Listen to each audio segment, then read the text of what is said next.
星期天，天氣炎熱，和媽媽在街上感到口渴，卻沒帶水，於是去買飲料。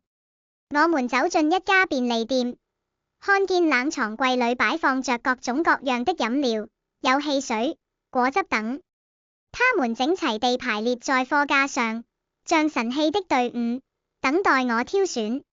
我正看得入神，媽媽遞給我一張10元紙幣，讓我自己買。哈哈，我可高興了！我在數學課學過貨幣，買東西難不倒我。不久，我找到喜歡的果汁，大瓶的賣12元。我的錢不夠呢，但大瓶的我多半喝不完，應買適合自己的。於是，我拿了只賣8元的小瓶。媽媽問：選好了嗎？別忘了檢查瓶身是不是完好的，還要看食用日期，不能買過期的。我把飲料查看了一遍，沒發現問題，就付錢去了。買東西容易嗎？原來也不太容易，我必須好好學習，做一個精明的消費者。